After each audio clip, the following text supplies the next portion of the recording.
Hello बच्चों, good morning to all. बच्चों, आज हमारे पास एक नया टॉपिक है electric sorry effect of dielectric on the capacitance.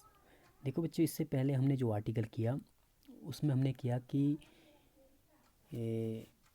The capacitance of parallel plate capacitor. देखो यहाँ पर भी बच्चों हम कैपेसिटेंस निकालेंगे, लेकिन यहाँ पर हमने दो प्लेट्स के बीच में डाइलेक्ट्रिक को प्लेस करना है। तो हम देखेंगे कि जब आप डाइलेक्ट्रिक को दो प्लेट्स के बीच में प्लेस करते हैं तो कैपेसिटर की जो कैपेसिटेंस है वो बढ़ जाती है। तो बच्चों, ये जो डेरिवेशन है ये है effect of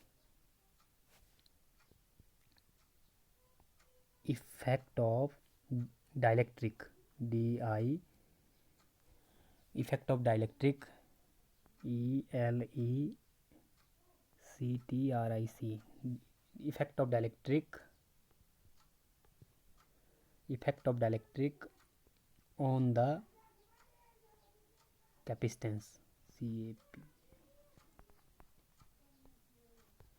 effect of dielectric on the capacitance, यानी कि डाइलेक्ट्रिक का कैपेसिटेंस के ऊपर क्या प्रभाव पड़ेगा। जब आप डाइलेक्ट्रिक को दो प्लेट्स के बीच में प्लेस करते हैं तो उसका कैपेसिटेंस पर क्या प्रभाव पड़ेगा, कैपेसिटेंस इंक्रीज होगी या फिर डिक्रीज होगी। तो इस तरह से मैंने इसमें हेडिंग नहीं दी, तो ये हेडिंग आपने नोट कर लेना, effect of dielectric on the capacitance, या आप बोल सकते हैं capacitance of parallel plate capacitor with dielectric slab, capacitance of parallel plate capacitor with dielectric slab. तो ये है बच्चों इस आज का टॉपिक। तो लेट्स स्टार्ट। तो बच्चों, ये डायग्राम ड्रॉ करना आप लोगों ने। देखो इस डायग्राम में क्या है, हमने दो प्लेट्स ली, पी क्यू, हमने मान लो कोई दो प्लेट्स ली जिन पर जो सरफेस चार्ज डेंसिटी कितनी है, सिग्मा पी पर है और माइनस सिग्मा किस पर है, क्यू पर है। ये पी पर जो पॉजिटिव चार्ज है और क्यू पर है जो है नेगेटिव चार्ज है।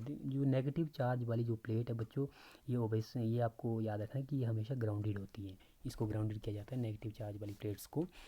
अब देखो बच्चों, जब दोनों प्लेट्स के बीच में मान लो ये डाइलेक्ट्रिक स्लैब है नहीं, तो दोनों के बीच में जो हमारे पास जो इलेक्ट्रिक फील्ड है वो हमने मानी ई नॉट वेक्टर, ये जो लिखा है हमने ई नॉट वेक्टर जो लिखा है, ई नॉट वेक्टर। तो बच्चों, इससे पहले हमने जो डेरिवेशन पढ़ी थी, जब आपके पास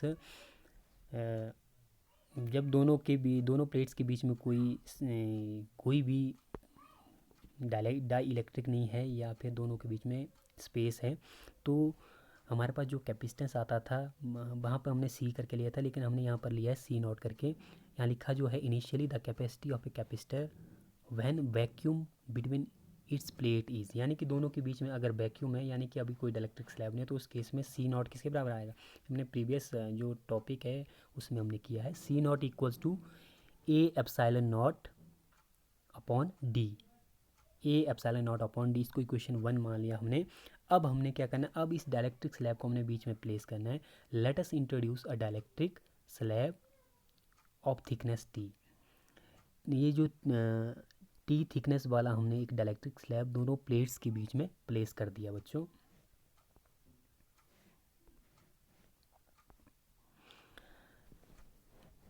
अब देखिए बच्चों, ड्यू टू दिस, इस जब हमने डाइलेक्ट्रिक स्लैब को प्लेस किया, इसके कारण क्या होगा, वहाँ पे जैसे एक लिखा है due to this a reduced electric field is set up in the region of thickness t. एक रिड्यूस्ड, जो रिड्यूस यानी कि कम हो रही जो इलेक्ट्रिक फील्ड है वो उस रीजन में जिसकी थिकनेस क्या है टी, वहाँ पे सेटअप हो जाएगी, यानी कि उतनी इलेक्ट्रिक फील्ड वहाँ पे पैदा हो जाएगी। The potential difference between two plates of the capacitor is given by. अब देखो जो पोटेंशियल डिफरेंस होगा दोनों प्लेट्स के बीच में वो कितना होगा। इससे पहले आपने पढ़ा है पोटेंशियल डिफरेंस, यानी कि वी, आपने पढ़ा है वी होता है हमारे पास ई डी के बराबर, वी किसके बराबर होता है, ई डी के बराबर। देखो बच्चों, अब देखो जो थिकनेस, जो टी थिकनेस है, जो टी थिकनेस है उससे बाहर वाला जो स्पेस है, तो वहाँ पर जो हमारे पास पोटेंशियल डिफरेंस कितना होगा, वहाँ पर हमारे पास कितना है, ई नॉट। इलेक्ट्रिक फील्ड कितनी है, ई नॉट। और जो ई नॉट है, और वहाँ पे जो दोनों के बीच में जो डिफरेंस है, जो डिस्टेंस है दोनों प्लेट्स के बीच में, वो कितनी होगी, डी में से हम टी को सब्ट्रैक्ट करेंगे। देखो बच्चों, दोनों प्लेट के बीच की जो, जैसे मान लो ये दोनों प्लेट है, इनके बीच की विड्थ कितनी मानी हमने, डी। अब देखो इनके बीच में एक हमने एक डाइलेक्ट्रिक स्लैब लिया है, उसकी थिकनेस कितनी है, टी। तो डी में से हम टी को घटा देंगे तो ये बीच वाली जगह हमें मिल जाएगी, यानी कि यहाँ पे पोटेंशियल डिफरेंस कितना आएगा, V is equal to E naught d minus t plus. अब देखो प्लस, ये तो निकला हमने, जो स्पेस बचा डायलेक्ट्रिक स्लैब और प्लेट के बीच में जो स्पेस बचा उसका पोटेंशियल डिफरेंस निकला ये। तो प्लस अब ये इस जो पोटेंशियल जो इसके इस डायलेक्ट्रिक स्लैब में होगा वो कितना होगा, ई इंटू टी। तो प्लस करके लिखा हमने ई इंटू टी, इसको हमने इक्वेशन नंबर 2 मान लिया। अब देखिए बच्चों, डायलेक्ट्रिक कांस्टेंट, अब हमें पता होना चाहिए कि डायलेक्ट्रिक कांस्टेंट क्या होता है, ये आपने याद रखना। डायलेक्ट्रिक कांस्टेंट को हमने के से डिनोट करते हैं। डायलेक्ट्रिक कांस्टेंट होता है K is equal to E naught upon E, यानी कि जो हमारे पास ई नॉट क्या है, ई नॉट है जो इलेक्ट्रिक फील्ड है बिटवीन दी टू प्लेट्स, जब कोई हमारे पास कोई ग्लास स्लैब नहीं है। और ये जो ई क्या है, ये है ग्लास स्लैब, जो ग्लास स्लैब हमने अंदर लिया जिसकी थिकनेस टी है, इसमें जो इलेक्ट्रिक फील्ड इंड्यूस होगी वो ई। यहाँ दो प्लेट्स हैं, जैसे इनके ऊपर पॉजिटिव चार्ज, इनके ऊपर नेगेटिव चार्ज है, इस तरह से यहाँ पर इनके ऊपर भी पोलराइजेशन के कारण चार्ज आ जाते हैं। इनके ऊपर भी चार्ज आ जाते हैं, नेगेटिव चार्ज इस साइड आ जाएंगे और पॉजिटिव चार्ज इस साइड आ जाएंगे। ठीक है, इस पोलराइजेशन के कारण जो यहाँ पे इलेक्ट्रिक फील्ड इंड्यूस होगी उसको हमने क्या लिया, ई। ठीक है, तो V is equal to E naught. तो हमारे पास इक्वेशन, तो हमारे पास ये इक्वेशन 2 कैसे बनी, V is equal to E naught d minus t plus E t, equation 2। और डायलेक्ट्रिक कांस्टेंट को आप डिफाइन करेंगे कि, यानी कि it is the ratio of electric field between the two parallel plates to the reduced electric field या induced electric field of glass slab. ठीक है, तो यहाँ से E की वैल्यू कितनी आ जाएगी, E is equal to E naught upon के। ई किसके बराबर आ जाएगा, ई नॉट अपॉन के आ जाएगा, ई की जगह ई जाएगा के की जगह। तो यहाँ से हम इसकी वैल्यू को भरेंगे इक्वेशन 2 में। वी इज इक्वल टू किसके बराबर है, E naught d minus t plus E naught upon के, E naught upon K into t. तो बच्चों देखो, वी किसके बराबर आ जाएगा, फिर हमने इसमें से इक्वेशन में से क्या किया, ई नॉट को कॉमन निकाल लिया। जब कॉमन निकाले तो ब्रैकेट के अंदर क्या बचा, डी माइनस टी प्लस, यहाँ से भी नॉट बाहर आ गया, यहाँ बचा टी अपॉन के। तो ये आई हमारे पास इक्वेशन 3, इसको हमने इक्वेशन 3 मान लिया। अब देखिए बच्चों, अब यहाँ से आप स्टार्ट करेंगे, सॉरी,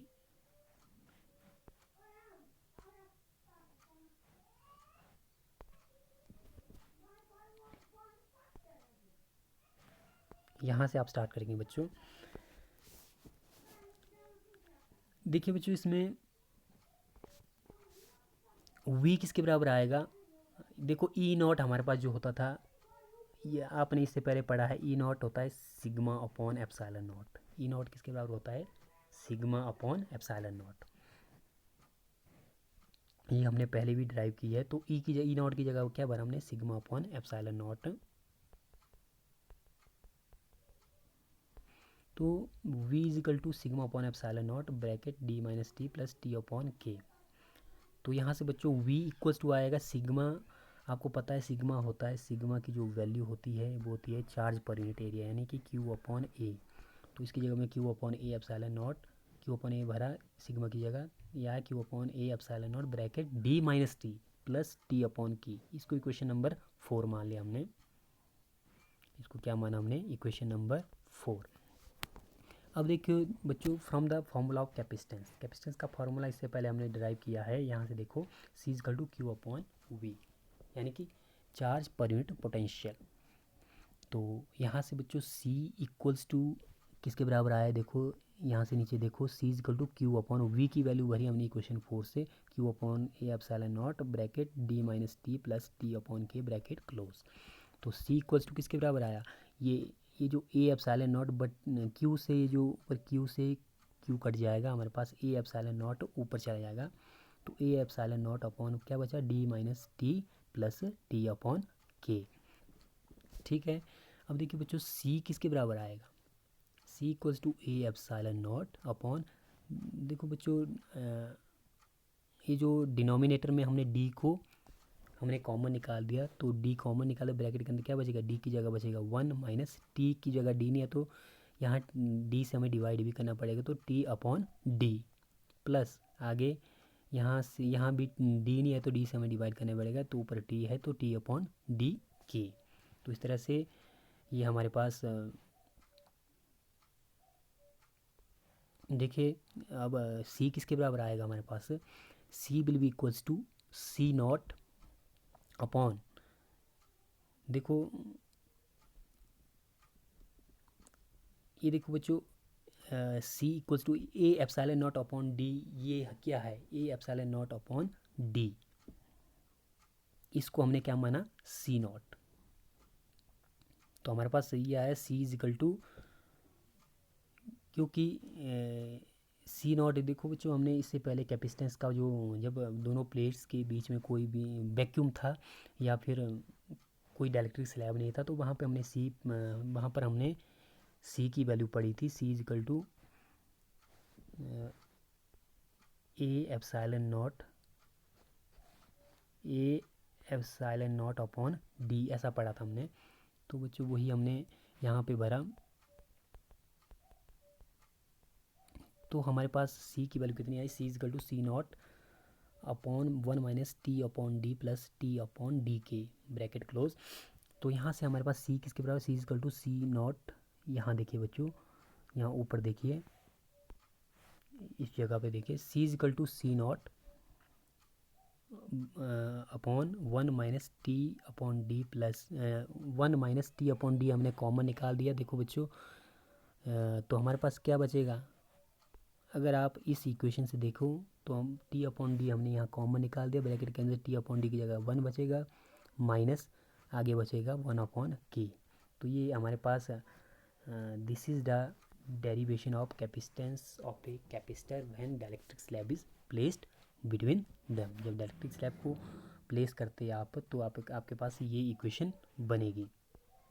देखिए बच्चों अब C इक्वल्स टू किसके बराबर आया हमारे पास, C is equal to C naught upon 1 minus t upon d common निकाले, ब्रैकेट 1 माइनस के। तो this is the expression for capacitance of a capacitor when dielectric slab is placed between them. अब देखो बच्चों, if the dielectric slab fills the outer space between the plates, यानी कि देखिए बच्चों जैसे मान लो दो प्लेट्स हैं, अगर मान लो ये विड्थ है दोनों प्लेट्स की, हमने मानी है डी के बराबर। अगर मान लो जो ग्लास स्लैब जो हमने बीच में स्लैब प्लेस किया है, डाइलेक्ट्रिक स्लैब प्लेस किया है, वो भी पूरा ही, यानी कि टी भी इसके बराबर, यानी कि डी किसके बराबर है, टी के बराबर। तो हम इस क्वेश्चन में टी की जगह भी क्या भरेंगे, डी।